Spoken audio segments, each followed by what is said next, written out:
I'm sure our viewers would love to hear about all, how all, successful this game is. all two viewers. Do you know what I was supposed to do?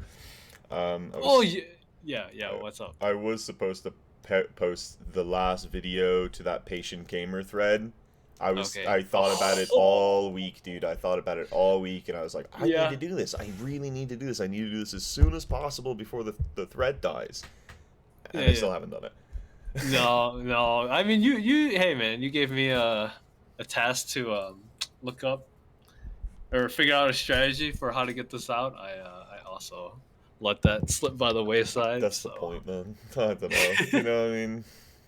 Maybe someone will find it. Maybe I'll find 5 minutes. No, it's been a crazy week this week, but yeah, yeah, same. well, Fourth of July weekend, America. Who Happy America Day? Happy America Day. That's right. 220 people getting shot up in the place across, Oh man. our whole country, and Yeah. a major mass shooting again, as it happens, continues to happen. We're not going to get political, but is what it is. Welcome to America. We're going to talk about gaming because that's what we do. Um, Dude, talk to me about this Diablo Immortal thing, right? So they're making a mil a day. Where are they actually pulling these numbers from? Like, this is just Kotaku, but did they actually say where they're pulling them from? It says from App Magic, From which I'm App not familiar with. Magic. Okay. All right. Yeah, I know App Magic, but I wouldn't. They're down on the tier list. In my Yeah. list. In my list, personally, but Looking at this, I actually had a data's very data. simple question, which I didn't know how to answer. Which was where does Diablo rank against all the other games in revenue? I didn't know how to find this. Maybe a paid version of Sensor Tower or something has this data. I don't know. Let's. I'm Um, gonna go sensor tower. Com right now. Basically, my approach, I went on Sensor Tower and I manually Sensor. hit the popular games I know of, and then I was just kind of guessing. So I don't know how to find how to find the ranked revenue Yeah, in what you're this. looking for is top grossing, and top grossing in general is usually the best one. It's either in the free category. See, like, if you remember back in the day, Apple used to have this like in their phone. Like, you just look at the top grossing, top paid, and top free, and it would give you the top 100. Yeah, And then right. everybody was like benchmarked against that because it was like Ah, that's your marketing page. Like, here's the top 100 apps. Um, and nobody would go a lot deeper than that. And now we have all of these. That's why they changed all the marketplace over and got rid of it and did a bunch of stuff. I can't believe Incredibox is still where do here. you What the fuck? find that on the website? So yeah, well, honestly, I'd be lying to you if I didn't say I just Googled Sensor Tower top free. uh, It could just be oh, locked look at that, dude. behind. Yeah. Um, it's behind Candy Crush Soda Saga, and in between Marvel Contest of Champions, Oh, I didn't know that which was is that high. huge. Um, oh yeah, It's close to the top. They don't give me a number. So that's interesting because when I just punch Contest of Champions in there, I just see like 10 million in revenue compared to Diablo's supposed 50 million in revenue. And actually, can you guide me again? So on the left, I see the five categories like store intelligence and top charts. Where are you finding top grossing Sure. on Sensor Tower? Here. Why don't I just try to do this? Let's just break everything, huh? Let's do it. So, one thing to note: if you're gonna go to the Kotaku article, go to the mobilegamer.biz website. This is the first article by the looks of it. So, this one actually has a little bit of the chart data from this stuff. So, first month's okay. Diablo Immortal's first month of release has earned Blizzard 49 million from 10 million downloads. Well, that's amazing. But I'm very curious. Like, this is like a pumped number. Like, how much can we quantify this? Can we take out all of the fucking money that streamers just threw at this game in like Yeah. hate or something for some reason? There is a lot of noise in Yeah, general for like first month launch in Diablo, the franchise. this sucks, guys. This really sucks. Look how sucks this is. Just how bad is this? All right, cool, whatever. But that, regardless, that cost per install, mwah, are you fucking kidding me? Jesus, that's a real low CPI and a really high LTV right now. So looking good at healthy, but it's all about this bottom end line. Like, where is it where the hype dies out, and where does DAO bottom out? That's what I want to see over the next like 3 to 4 months. Um, Maybe we'll see it here. So the data collected by those suggests that the mobile edition of Diablo is the biggest launch ever. Yeah, of course. Yeah.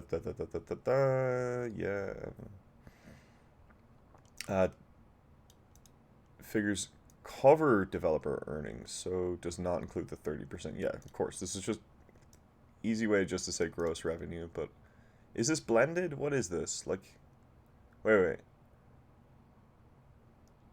Include 30% Apple and Google either. So total overall revenue. Okay, so this is on both platforms as well too. This is completely the most blended. This is full grossing both platforms. Take a look at downloads first. The game has peaked on its third day of global release.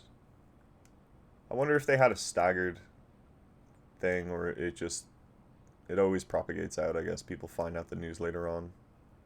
Mm-hmm. Great downloads per day.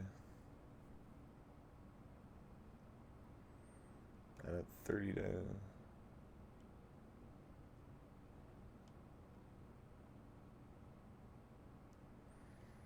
What's the delta between this to this? Okay.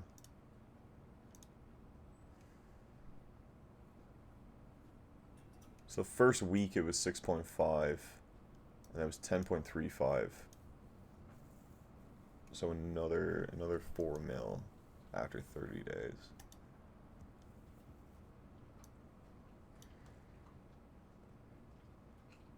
Like, if this is the case, then download starts to become static, then they're going to start getting into that groovy territory. But it is always a thing of, do they just, because people are looking forward to that release, do most people download the game up front? And what is the long tail? Yeah. Peaked after 10 days of launch, earning 2. Okay, all right, great.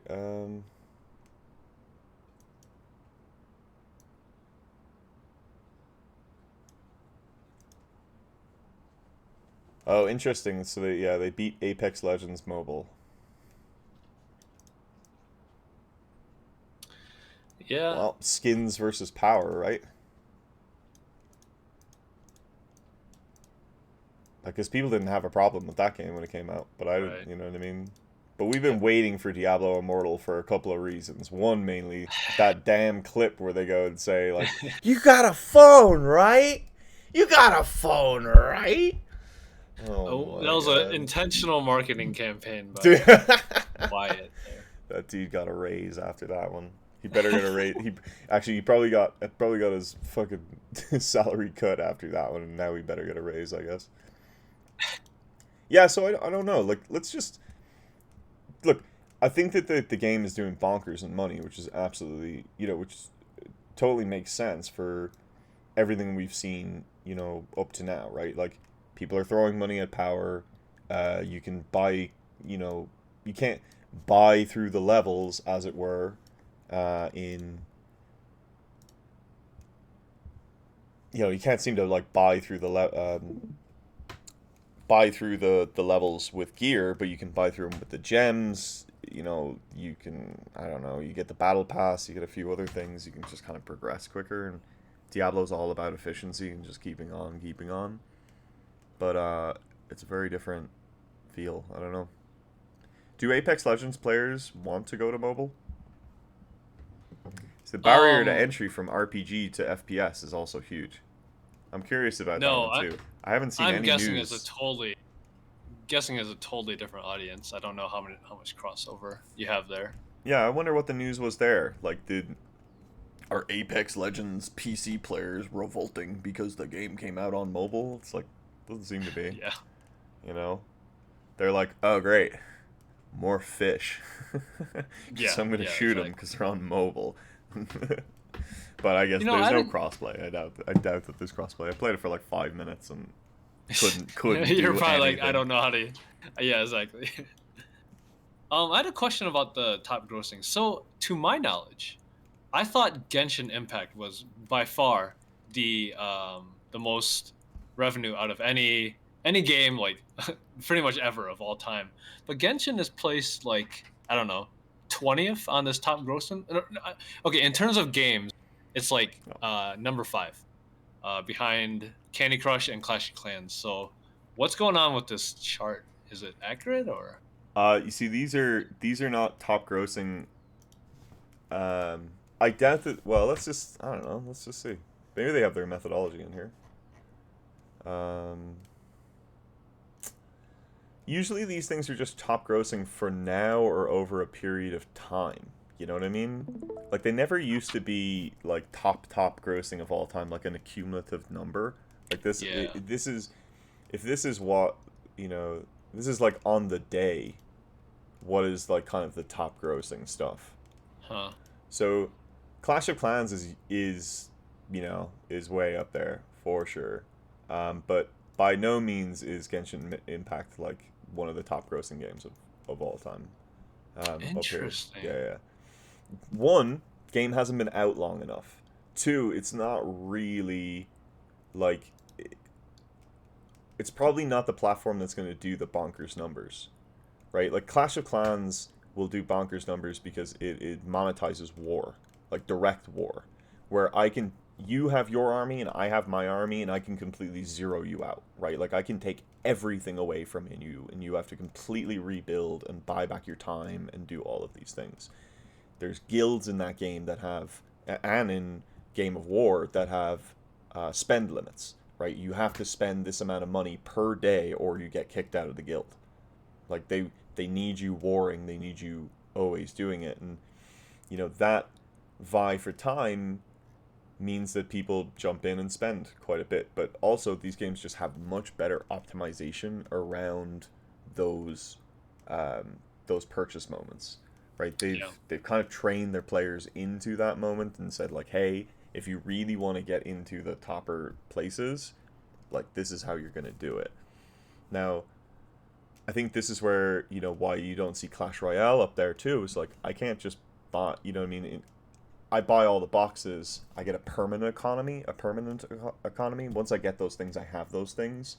That's why like if you knew the game from when it first released, card economy was really small. Like the upgrade path like between getting cards was like tiny. Like it Yeah. was like 10 cards, and it was like, oh well, I need how many boxes is that, and it might take me this amount of time. And now they just throw thousands at you and hundreds at you because they're like, well, that's way more fun, and we can also drop a whole lot more, and we can expand out our upgrade path like really hard, and that's how we're gonna make our money is depth of spend later on. Yeah. But these things, once I use a character on the battlefield, it's gone. So now I got to spend time re-up on that thing, to do it. And like in Game of War, some of the things that you put down are like, if the dragons die, it's like 3 days to get one of them of time. Wow. Yeah, of just a timer, you know. So you sit there and then you're like, well, if my guild has all of the towers, then we'll own the castle, and if we own the castle, we get the buffs. If we get the buffs, then all of our timers are down 20%, and if my timer is 3 days, 20% really means something.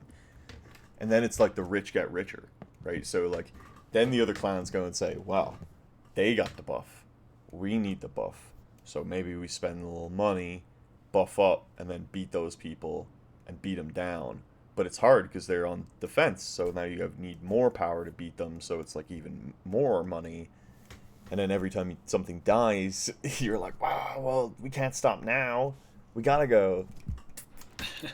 It's Yeah, totally get it. it's a ticker And reel for sure, but Well, okay, yeah. So actually, that gave me that explained something to me because the article I saw was this one, which was Genshin made more money than any other game, but the clause was it made more money in its first year than any other game, and that includes Fortnite and GTA. GTA, which is absolutely insane. But That the makes sense interesting, though. I do like that. I kind of yeah, makes sense to me. the difference between Genshin and the games that you mentioned is that so what you just said was that because they have resource sinks, the people are more compelled to spend. And if you're creating a PvP game, which is very hard for indie, by the way, if you're creating a Multiplayer, PvP always game, online. yeah, it creates like a natural sink in a way because you're just you're trying to best everyone else and everyone's depleting their resources and there's pressure to spend in that way. But Genshin being a PvE game, it's pretty admirable that you can make that much money when you're not like um, having people throw their parties against each other and then like being like, man, I need to beat this person. So Well, yeah, very impressive. monetizing rage and conflict. Yeah, Yeah. it's like Twitter, but in a mobile game, and you have little armies, and your armies is your text. You know what I mean? You're just That's a throwing really your good. text at a wall, and nobody's actually reading your text, so they just die on the wall every time. But sometimes Yeah. you might chip through if you throw enough words. Maybe it'll work. Twitter is a perfect analogy. I like that for monetizing outrage. I do want to go back and not seem super ignorant on the Apex Legends front. The Apex Legends mobile stuff is actually really cool because if you've not seen the new, like, loads of people have them now, the gamepad controllers that Bluetooth to your phone and have like a little holder, like it's pretty sweet. Like you can just full on, if you're a console player, it's the same experience. It's like I have just not. on your phone. Yeah. So loads of console players can just now play on the go, log into their account or whatever, and just have it there, and be playing on the same controller and everything, and be doing it on the bus over LTE or Yeah. 5G or whatever, right? So that's pretty sweet. I do like that at all. But to get back, honestly, dude, Genshin Impact is just a great game. Like it's just a nice game, and it's nicely monetized and paced within the things. Like now, to be honest, haven't gone back to it since launch, but I knew I could sink some time into it. Here's another thing though too: cross-platform play.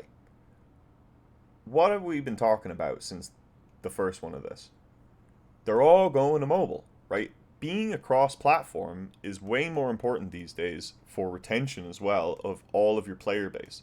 The ability for players to be able to play Genshin Impact in on their PC, on their laptop, and then go to their phone, it's all the same ecosystem and the same character, but it's all the same experience. Like they've done really great, they put great efforts into optimizing around keeping the quality of the experience the same across every one of their things, and they haven't seemed to prioritize a platform. Minus mobile is obviously the one where you kind of need to say like, hey, we need to focus on does it work for this, because it'll probably work for the PC audience after that. But I mean, I just find that those things, if you can give more access to your game, it gives more opportunity for players to be able to fit it within their day. And it's a very, isn't it nice that a game came out and it's not necessarily about like, I don't know, it's not war, it's not open face sandwich man, you know what I mean, of the past 6 years of like, right, like, it's not, maybe it's become that, maybe there's obviously conflict and stuff in there, but it just feels like a very polished and kind of relaxing, enjoyable experience to run around. Hey, you're rewarded well for explorations. Chests all over the place, and Yeah, it's a big fantasy adventure game. It's definitely more positive than a lot of the top games, such with the logo that you mentioned. one of these days I got to go back to it though and try to find the dark edges, because there's dark edges in there, and I want to find them. And I'm guessing it's all based around the dailies and just having to keep on that daily grind cycle and how much you drop off. Like, you know, what does that do for, because I hate those things Yeah, personally. Like, I don't have time.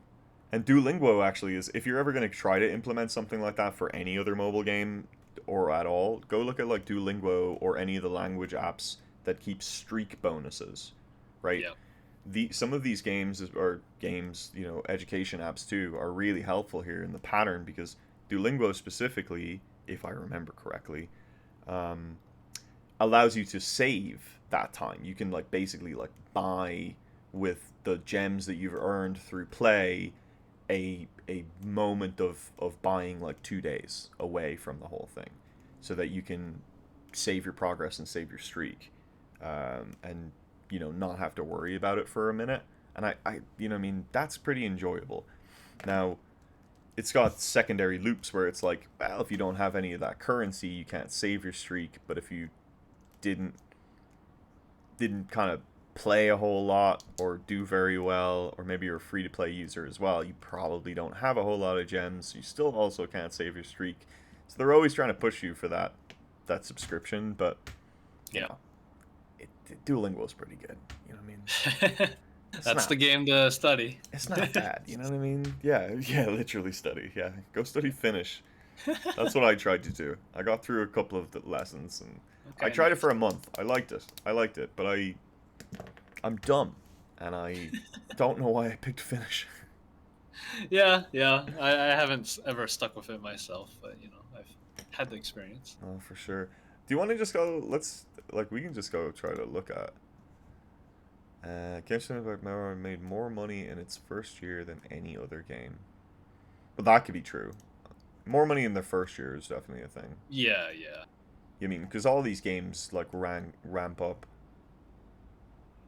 And I do want to give a caveat in terms of studying Genshin is that it is a gigantic gorilla with a massive team and a lot of money behind it. So, you got to be wary of saying, "Oh yeah, just look at Genshin Impact. They did this and this." It's like, okay, well, Yeah, that's yes, not exactly going from some small indie yeah, studio of 12, 13, 30 people. yeah. If you are a small indie dev, be very careful of following these big companies. Oh, They can do things that you can't. yeah, for sure. Like this is an interesting chart. They have Genshin Impact revenue versus top earning gambling companies in billions. Why do they have it versus gambling companies? I guess gambling companies make a lot of money. Jesus. Okay. Well, you know what I mean? That's I don't know. That seems extreme, but makes sense, I guess. I don't know. Yeah, it's a little. This is a gaming site too. Not really sure why they did that, but yeah. Game refine. My typing skills are a joke these days. So funny.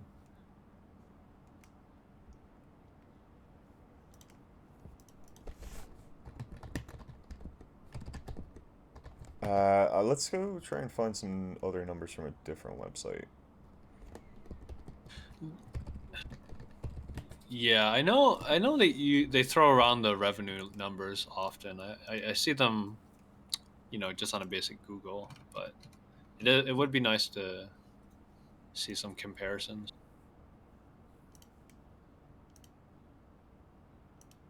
Yeah, I was going to talk about racing sims.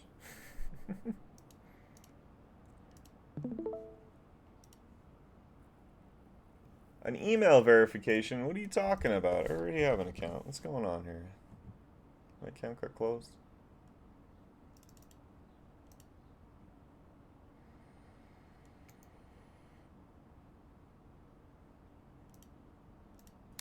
And I think one difference, I'm guessing, between Genshin and Diablo.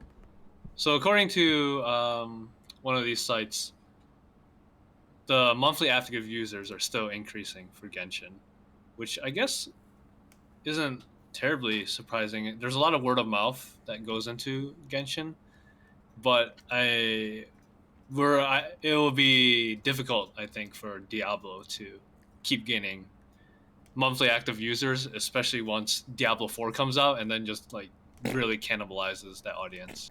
That's it, right? See, like, all of that wide mouth. Like they're saying like, hey, this is great, this is awesome, but 49 million in whatever. Reality is like that's gonna go away. Like that's Yeah. not gonna stay. Yep. They need a there's needs to be a bottom DAO, and where is that?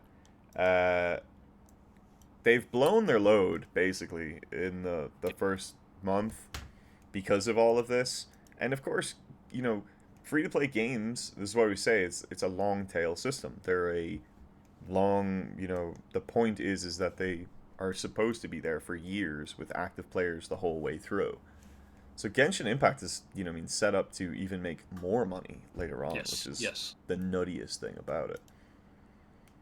Let's see, top grossing 200 iPhone games, United States. These are 30 days in revenue. And even though Roblox is down and out, um, we still, you know, their stock is like tumbled massively since their IPO. Oh yeah. Yeah. Yeah, they went up. It was like when it IPO'd at 75, then it went up to 112, and then friggin' like $40 now after the lawsuit that they had. Yep. Fate Grand Order still doing great. Marvel Contest of Champions somehow still doing amazing. I can't believe it. I agree. Coin Master should never be on the App Store and should have been taken down and removed completely, but somehow. 30-day revenue, we're talking 3.4 million, up 9.1% from the previous month. So that's 3.4 total grossing, but only, this doesn't tell me plays, does it? Can I show performance? What does this do?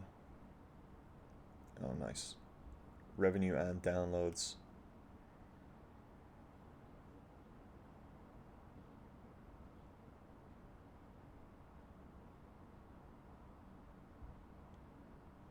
What info are you hunting for right now? So I'm just trying to see the health of the game, right? Sometimes you just have to honestly look at the charts to try and see if you can even see a trend. Like, Okay, I so see. the only thing that I'm looking at here, and to be honest, you're right. I should be speaking out loud, but like I'm also just trying to dig through. What I'm looking at here, right, is this is month to month. Each one of these is a step in time of a day. I'm trying to see. This is really spiky data in terms of the revenue, right? So like, why is it always so spiky? This is per month. So are these the end of events? No, Are no. these? Yeah, if you're talking about Diablo, they only ran one event, No, to my knowledge. this is actually Coin Master, which like runs Oh, Coin Master. yeah. I hate Yeah, this yeah, yeah. game, but I fucking look Oh, at they it all the probably time. had. They have 7 events going at one time now. Yeah, yeah. But this is an interesting sweeping decline. See, you can see that if you looked at the average trend line, like this is really spiky per day, so something's going on, whatever here. Then we come into this area. We seem to have like a nice spike of kind of repeated growth for a couple of days, like as if something kind of worked within this period of time. October 22nd. But also then we have a major spike here from November to the 26th. But that trend line then starts to go down a little bit more. But revenue, or like actual downloads, is still down. But revenue, as downloads goes up, revenue goes down, which is funny. I don't know. It seems weird. But um, should we get back to Diablo? Let's see. Either or. We're just talking about No, you're good. general. So let's see. Diablo has dropped. Wow. Okay. So Diablo dropped 16 places. Yeah, to 17th. So it did take the top spot last month, it seems to be. Or wait, what is Yeah, this? not Grossing. unusual. That's when it came out, so. It's moved up and it moved up 39 spaces in top free. And 7.4 million for the last 30 days. 767% increase in revenue. That's fucking mad. Huh. Who knows? Maybe this game is spreading through word of mouth and advertisements. Well, we can actually just look. But yeah, while you're looking it up, I'll just say kind of one of the core concepts with Diablo is that I know many people who actually may have tried the mobile game out, but they're like, well, Diablo 4 is on the horizon. I might as well just wait for that. So very simple mentality, or somewhat common mentality to have. Do they only have 5 days of tracking?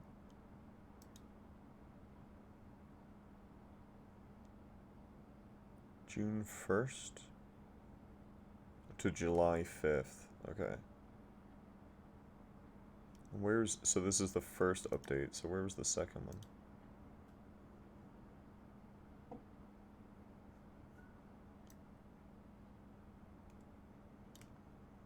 I can't see it on the chart. Where is it? Here? Diablo's alive.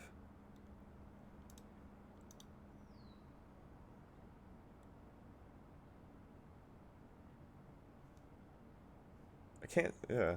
July 1st?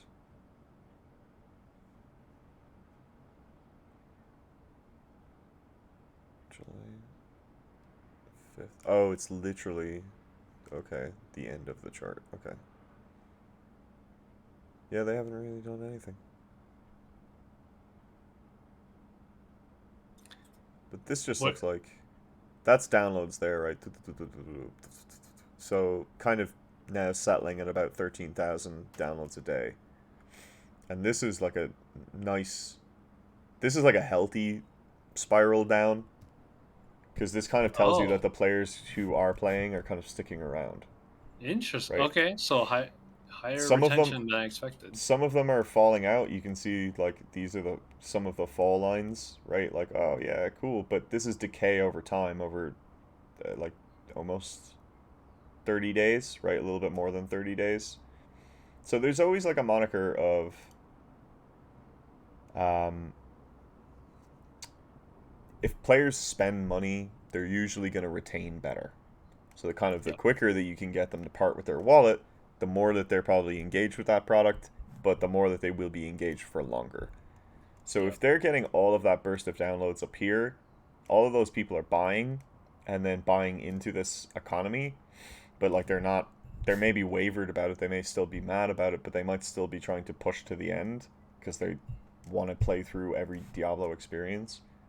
That might be what this is. So I am curious to see though if as early game power drops off, do they get longer tail revenue because now people need to spend more to get the higher gems, or does the revenue boost from the start to really fall off, and people into the late games once they hit that end game character, do they just like stop? But I kind of doubt it because I mean, you see these headlines that say, "Hey, you need to spend 100K per character or whatever." So obviously, the depth of spend is quite deep, yeah, and I don't just mean the depth of spend; it's also the depth of the grind. There's a lot for you to do, and that alone can help keep people around long term as a free to play. yeah, and like look, I mean, I don't know how far you can probably play all the way to the end of the game as a free to play Yeah. player. There's probably no Oh reason yeah, why you yeah, can't. for sure. So, or maybe not. Probably really hard. But I actually think this is a really healthy decline.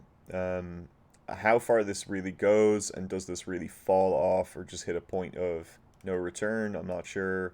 When do players hit the end game of content and then just go and say, actually, no, I'm done?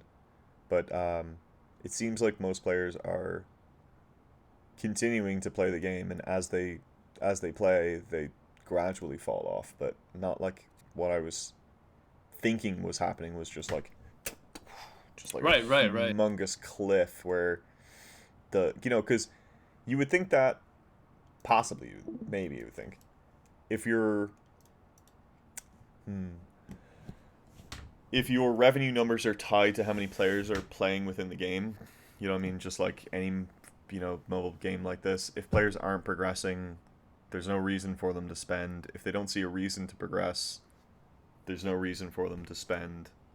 So there still has to be that compulsion, and that seems to still be there.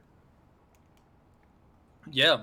Um, yeah, for the gaming, or at least certainly the mobile industry, retention is basic. It's not everything. There's more to it, but is the easiest like benchmark to go for. If you can get a sticky game to get people around, you can probably at least do something with it. So that's the simplest thing. So what you said about like progression and compulsion and stuff, like one thing that I know of that's pretty key for retention is live ops or live services or constant events to your game. So far, Diablo has only had one event. I guess from what you've seen, do games typically have quite a bit of events right off the bat, or do they wait a little to No, it's see? if you don't have a global launch event, you're leaving money on the table. Mm, It's all about exclusivity within the door to try and get CPI down on your global launch, right? So that's one of the places where you might spend some of the most amount of money. But what you want to be doing is making sure that you're capturing that early funnel as much as possible, especially when you're new. If you can apply to Apple for featuring and say, hey, here's my game, it's cool, I'm just about to global release in a couple of weeks, can we figure out a time slot that this might work? And you can, maybe if you like it, you can feature me. If you're a indie studio, they actually are featuring a lot more of those nowadays. Back in the day, it used to be a big like hoopla where all the CEOs would, they knew the Apple execs, so they would let them know like, hey, our big games are coming now. Like I need you to like find me a slot and feature me for like a week, right? And you didn't launch if you didn't have that featuring, because if you, it's the same thing of the top grossing, top free, top paid. Like this was where you were going to go. It was like the front page of the App Store. You were there for an entire week. You were a banner ad. It was rotating. It would, you were the first element. So you were the first game that people see, and you're a new release. So it was humongous. You had to have it.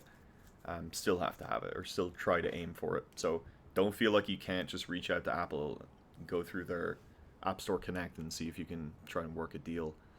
Like try to talk to these people, build yeah. rapport, build relationships. If you can build a relationship with somebody on that side too, it will stand you in great benefit later on as well. Oh Even yeah. if it's just an Apple rep, just try to be kind and try to, but they're pretty cold, heartless people. I swear to God, they're fucking robots. Um, what was the um. original question again? I don't feel So like I I'm answered it though. well. I'm pretty interested on the topic of retention, and so should everyone. Like that Oh is yeah, global launch events. Sorry. Yeah, let me just finish this point. yeah.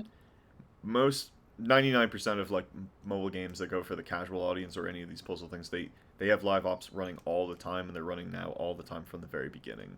So there's like Coin Masters had 7 different events or something that they were running. I think 6 different events. They have an entire side of their screen is just IAP events, and the other ones are all actual events that are running, and then a milestone event as well. So it's everything to redirect the player into play the same game, but do it in a different way or have a different sense of measurement. Oh, you're playing Royal Match, and now it's, hey, if you match red books, you get those and you collect them and you get rewards off of them. Great. Next week, or not next week, in 3 days, it's going to be the green, book or whatever the hell else, the green object is in their match 3 puzzle game. And it just keeps doing that and that and that and that, right? So it's not like an element of gameplay, but it's obfuscations of this loop, right? How many times can I do this loop and then, oh, but I'm gonna draw the line a little bit this way this time, but I'm still gonna bring you back. Oh no, I'm gonna draw it over here. But you're always doing the same action, and part of that is retention to not, is to try to defeat the player out of burnout and show them like there's more that's going on here, right? Than meets the eye, right?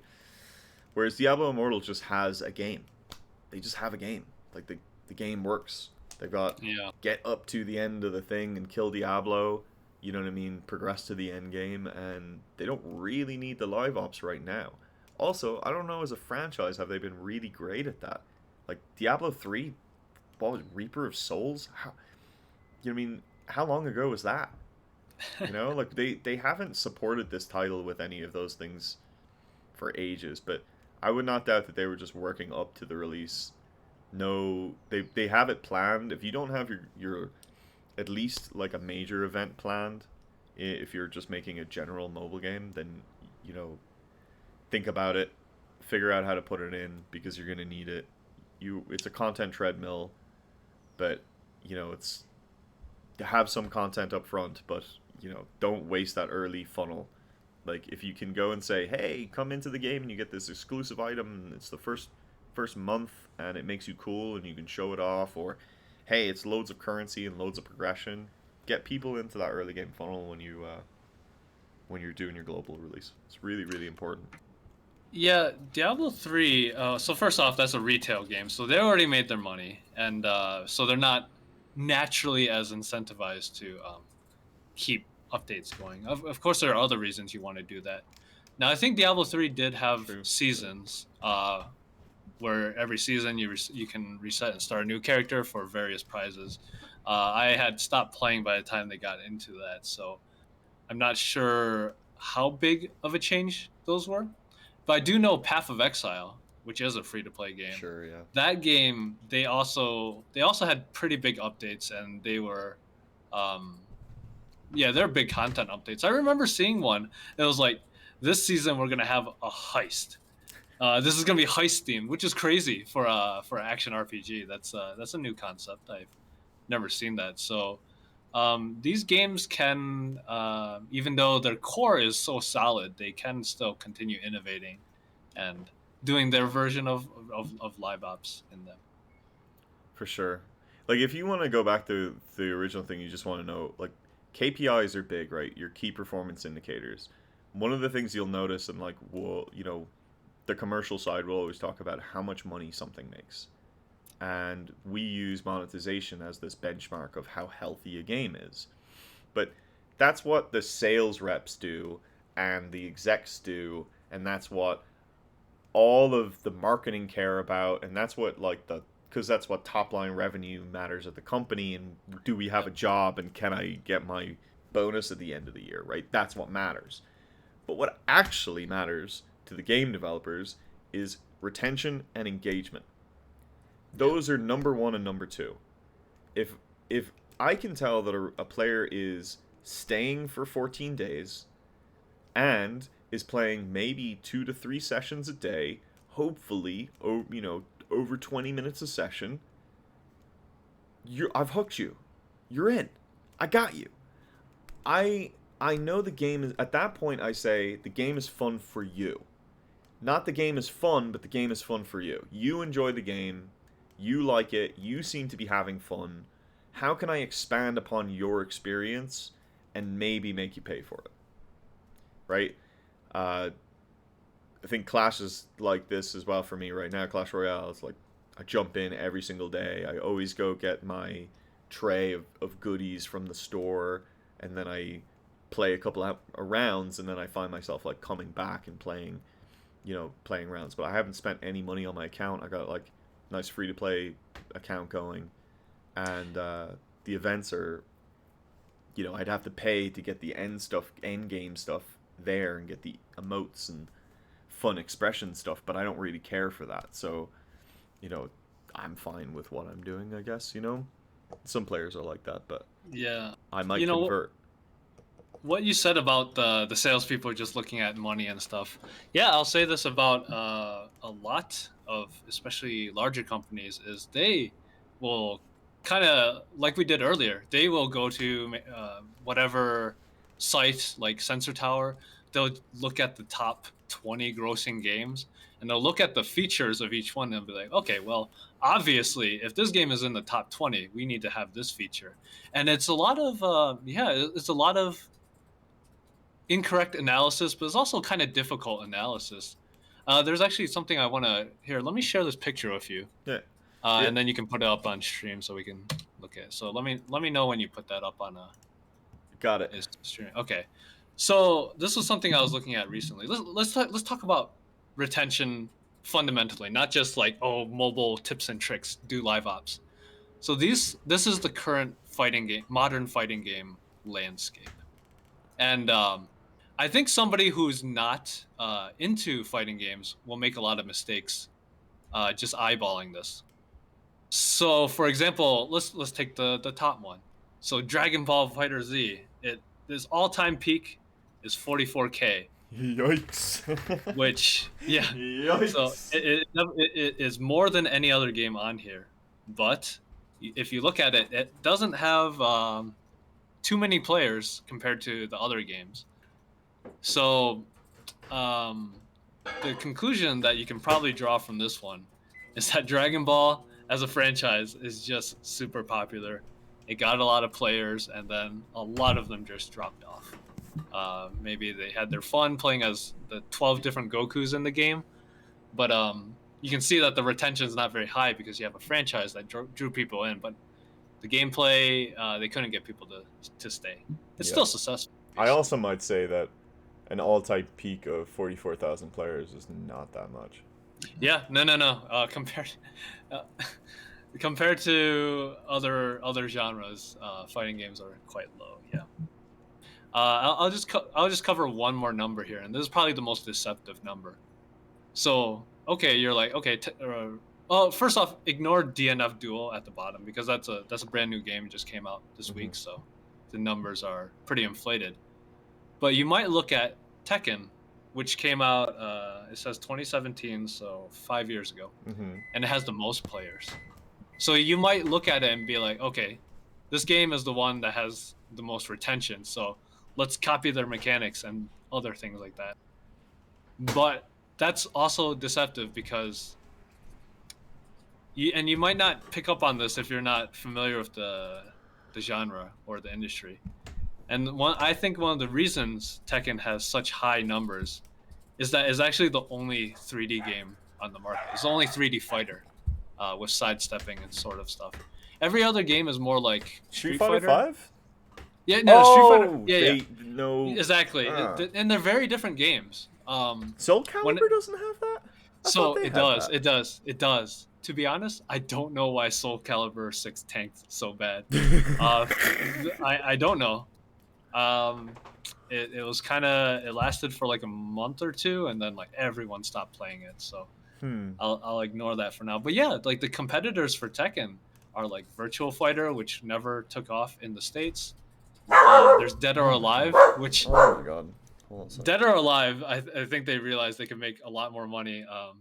Not with the fighting game. They started doing like the volleyball games and everything. Just make so much more money than the actual fighting game. So Yeah, if you got the DOA franchise, why? You know what I mean? yeah, What yeah, else are you cash in doing? house. No one remembers your other games, guys. Sorry. Sorry. My So childhood is not, anything else other than volleyball.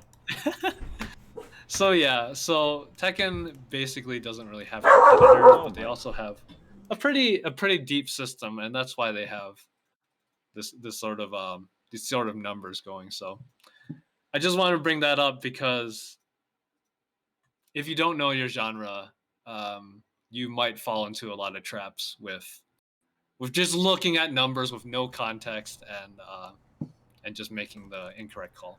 Yeah, it's interesting because to me, I don't know. I don't know. It looks like there's like at least a healthy crowd of people that are sticking around for things, but 2,000 daily active users is like really not a lot. Oh So it's yeah, like yeah, how to me it's like okay, what I look at is the delta, right? Especially when we're talking about long tail. Let's go back to Diablo Immortal because they're gonna have to implement this at some point, right? I would have expected that the player fall off after the first week is this. That's what I yeah. expected. It looks like the players who are spending are doing this, and then it's like a slow tail, so that's great. At some point, they're going to want to re-engage some of these spenders that have fallen off. And in the same way that we look at that chart with the fighting franchise, I think that fighting franchise games need to they're in a interesting position within their market sphere. It's almost come back to cool again.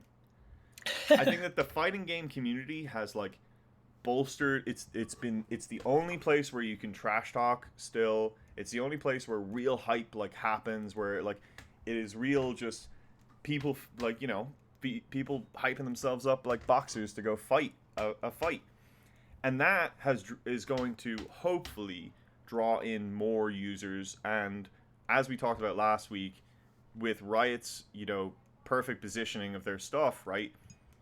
Hey, is this the next era of fighting game? Of people just jumping to fighting games, and all of a sudden that's going to be the new, uh, you know, uh, not the new League of Legends, but the new like Call it, or yeah, like I mean, is it going to be bigger than the Yeah. Call of Duty, online community, like their tournaments and stuff like that? I really wanted to say CS, but CS is on the decline. So does fighting games all of a sudden take over CS in viewership? Let me jump in on that. So, fighting games have historically been, a pretty niche genre, at least for like long-term play. Obviously, most people have like tried Street Fighter 2 or some random game, Mortal Kombat. But actually, Clash of Champ or was it is it Clash of Champions? was the name of the Marvel game? Oh, Contest Um, of Champions. Oh, Contest of Champions. Yeah. That's actually a fighting game. Like Yep. it has two people sitting next to each other. It has HP bars, and wow, that game does exceptionally well for the genre, even though it's not like the same style. Yeah, they add that power dynamic into it, and Yeah. all it is in the background is just a rating against your attack moves. And Right. if you're at lower power parity than your um, or if you're at lower power than your other player, then they can multiply your stats down to make it feel like. I wouldn't doubt that in that game, it's not raw stats, it's percentage based of difference between players. So it's Yeah. like here's your number and here's my number.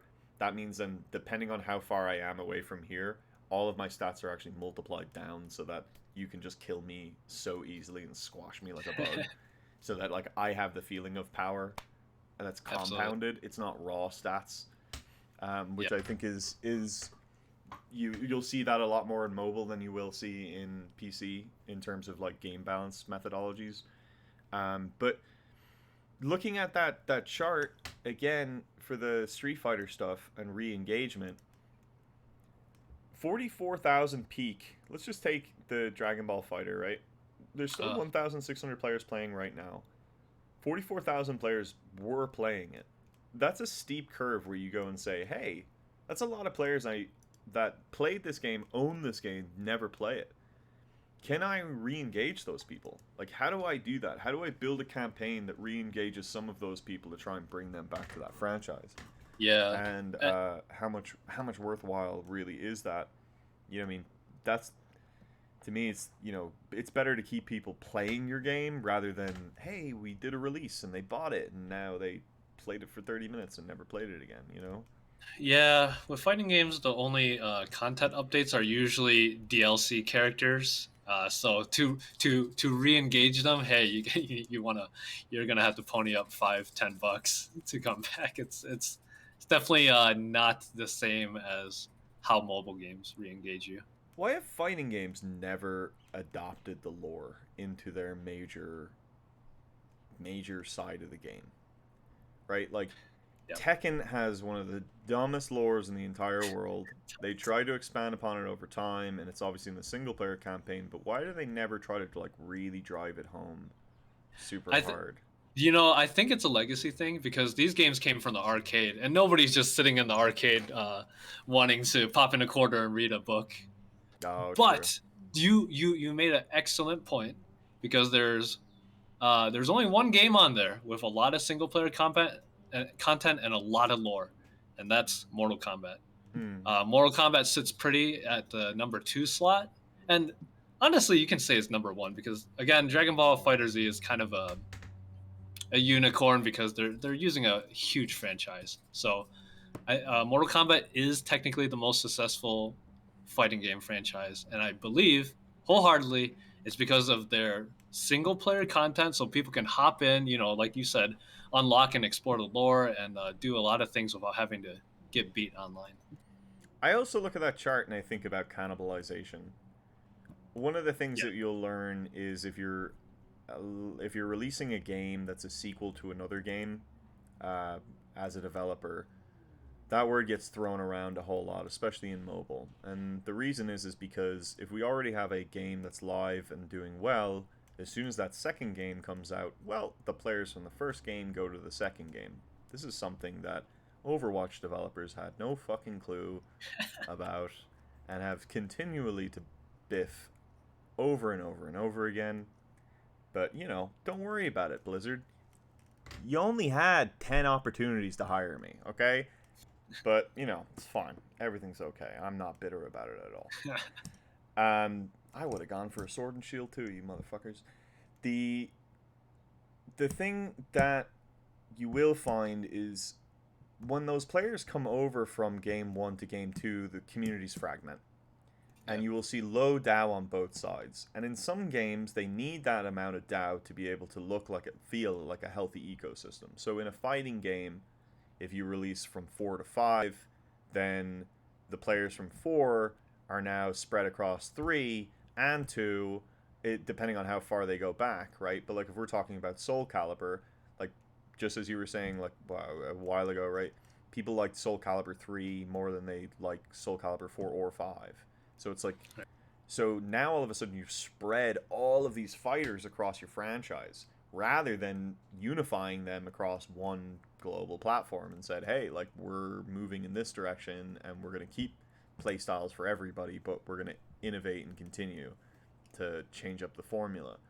Um, when I look at those charts, we see 44,000 players owned Dragon Ball Z, a bunch of other players owning all those other games, but nobody playing them. So are all those players going to get like just sucked up into the Riot ecosystem? How, brand loyalty is obviously huge in the fighting game industry. If you've been playing Ryu for forever, are you really going to switch? But that's going to be another fragment.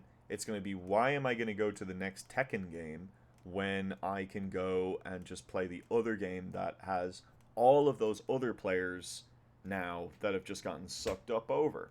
absolutely. So, like, where has been is this going to be a fault? Is this the unification of fighting games finally, where you guys don't have mega tournaments with 12 different games running at all times? Like, what happens here? What happens to these other games? You're definitely spot on. People who have developed skills, putting in 5,000 hours, they are very reluctant, even within the same game. Like you said, if they've been playing Guile for the past 10 years, they can be very reluctant to switch characters. So with a genre like this, where it's very high level and hit even money online with tournaments, yeah, it's difficult to get people to switch. That's for sure. Is it going to be the death of fighting games? Or is it Hmm. going to be, in terms of fighting game So communities, these weird independent dojos? Well, I don't see that being, I don't know, maybe not, I don't know, but like how now much I success think are they going to see here? I think I think regarding the depth of the genre is probably more so that they can't bring in new players at all. Like you said, it's the numbers are pretty abysmal when you compare it to any other genre. So I wouldn't worry too much about the tournament scene, but is basically left. We're gonna see how well Brawlhalla does and how well, or not Brawlhalla, um, WB Multiverses and Project L from Riot. Those are gonna be pretty much the saviors of the genre, I think. Yeah. So my prediction is major shrinkage, even more shrinkage, maybe even a complete cancellation of some of the fighting games coming up, or you'll see one or two release, but they will release into a cough, and over time, over the next 3 years, fighting games try to switch over and homologate into that free to play genre, because I think that that's I where the think prize so. pools are going to be, that's where the money's going to be, and we're going to see a lot more pacification of the fighting game community. Which you I guys are fucking. Some of you guys are chimps, so you know what I mean. Like you need to fucking stop chimping out go. so much. Yeah. God damn, dude. Yeah, as the last bullet point here, again, DNF Duel it is the most recent game, and not only that, as I've mentioned before, DNF or Dungeon Fighter Online, as a franchise, it was like the number 7 franchise in the world for gaming, and it's Mm. still released to only 12K sales, at least on Steam in the US. And these I'm companies sure, don't do anything else, right? yeah, yeah. Like, how big is the Tekken team? Hmm, that's a good question. I know Street Fighter Five had a pretty small team, and they made a lot of shortcuts. But supposedly the Street Fighter Six team is larger, and they have more money now. Maybe due to Monster Hunter giving them so much money. But yeah, I don't think these are Oh, they particularly had large Monster teams. Hunter as well. That was Well, part of it's their studio. Capcom. Yeah, it's Capcom, so I'm Okay. sure they're able to spread some money around. But I think these are pretty fairly bare bones teams. Yeah, it could be the last of these franchises for a Hmm. while. Maybe they go Maybe, yeah. mobile. Maybe they're working on a mobile game right now. Oh, yeah. There are games that have dipped their toes in mobile, and they make so much more money there. So much more. That's all they need. That's all they need. Look, Yeah. I could go on. I have a whole thing on how racing games don't ever teach you how to race. I've been playing so much fucking Oh, I sim want to hear racer about that. stuff. Do I you want to actually hear want to about hear that. about this? Okay, seriously. So, over the last month, I have gone kind of crazy. I bought myself a racing wheel. Hmm. I bought myself the the shifter knob because I'm cool and I drive a manual. And I've spent way too much money, probably like $500 on just like every racing game that's out there right now. So from Dirt to Corsica to I now got Forza and everything else like that too. One of the biggest things I've noticed across the whole racing side of things is that none of these games ever really teach you how to drive, right? They never teach you how to contest oversteer. They never teach you how to kind of like pick the line into the corner if a car is like, if you're racing behind somebody and hey, they're coming wide into a 90 or something, like how do like how do you pick the right moment to overturn or to overtake and stuff, right? There's really a lack of tutorialization across the board. And in the same way that the fighting game community has this high barrier to entry, I think that sim racing has a weirdly high Oh barrier to yeah. entry. Oh yeah. All you're doing really, and one of the they have a couple of things. One is always the marching line Yeah. or the driving line that tells you when you should be braking, how fast you're into the corner, and some of the good games like Forza specifically go and show you the line colored in a way that tells you, am I at the right speed going into this corner? So Such a handicap. Yeah. if it's red, then I have to brake, and then when it goes back to blue, it's like I'm good. I've got enough speed. I can go into the corner. It's like, okay, does that works kind of? That probably tells me something, but it doesn't tell me what gear I should be going through the corner at. It doesn't tell me necessarily the speed. It tries to tell me, I'm just playing the blue. I'm playing the accordion on the line. I'm just getting the line to be blue. That's what I'm doing. I'm not really focused on why I am slowing down or to what pace or what angle of this corner. And obviously, these things are very difficult to teach in a naturalistic way. Have you ever tried to teach driving? You ever gone to a driving school before? You ever done that? Boring as all hell. This really sucks. It's players don't want to be, you know, um, boxed in that much. They want to power, speed. They just want to put the foot to the floor and just hammer it as hard as they can. But every player wants to do the same thing. They want to jump in, see that massive bend, and just like and just drift around the corner. But the Yep. first time that they try that, they're gonna oversteer out. They'll hit the corner, or they'll hit the corner too fast. They'll understeer, and the car will just like off the thing.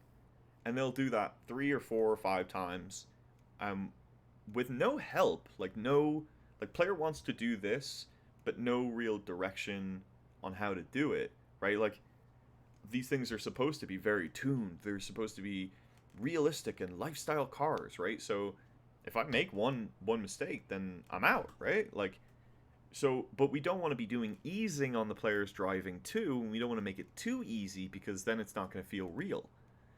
So there's this weird balancing point for race cars that or for car racing games of how do you actually teach these mechanics of good racing technique and get the player to do that without boring them. And I can't figure it out. Yeah, that's a very interesting angle. I never thought about racing sims, but I have been definitely thinking about this for fighting games. But you're right, being able to, when the player's in the context and immediately deliver the right information, is something that very few games do. But I'll let you go. I'll just give the example how Gran Turismo used to do it. Gran Turismo taught you this by putting it in the instruction book. They actually had really good hardcore racing advice right in the manual, but that was how they did it back in the day. Yeah, I also think Gran Turismo, obviously they have an entire driving school section. I haven't played, don't have a PS5. Would love a PS5. Would get Gran Turismo if I could get it.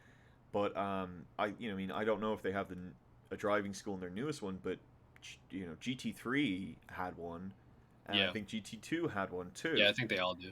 And it was a lot more like kind of get to the other side, go through cones and stuff like that, and Exactly. very prescribed. So some of that is good, but I don't know if it was the best option, and I also don't know if it's the information that people want to know. Because I think sometimes we focus on when we're in that thing of tutorializations like car handling, but we put some cones up and say, get through the cones. But we don't actually say how to throw the body weight of the car. Right? Like a big thing of being able to do a slalom is like when I pivot left, the weight of the car goes onto the right hand side of my wheels. And usually, because I'm going forward, and if I'm going forward and braking, then the weight goes on the front left side of my car. Now, if I have to go right, if that weight is here, I can use it as a pivot point, and I can brake, speed up, and on a rear wheel drive car, whip it back.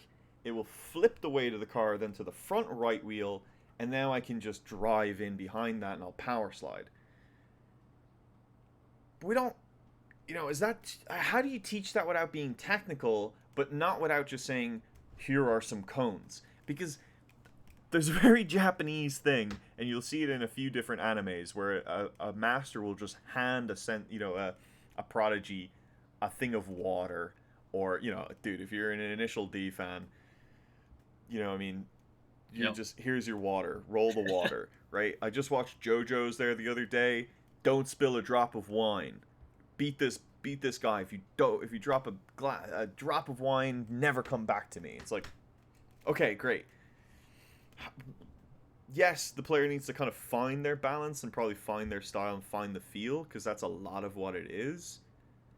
But how do you do that without burning the player out? Because if they just don't get it, right? Like if it just doesn't connect, like I don't know what oversteer is. I don't know what understeer is. I don't know what suspension setups and body roll is, and I don't need to teach that, but I need to be able to teach the basics of get you to where you need to go. Um, I don't know. Right now, all I see is that they just do it by the timer. It's just Yeah. here's the lap course, how fast you can get around it, and we'll clock you at certain checkpoints. And the fast, you have to now use that as your measurement and just constantly try to get that time down. But everything in between of you getting to there is all you. That's all you. And Yeah. I don't know how to do that better right now. Yeah, I think this whole first off, this topic can be an entire episode, and maybe we can do it next time. I'll just give a quick idea that you sparked in me. So, in terms of knowledge and mental models, which is your understanding of the game, mental models they can be done in layers.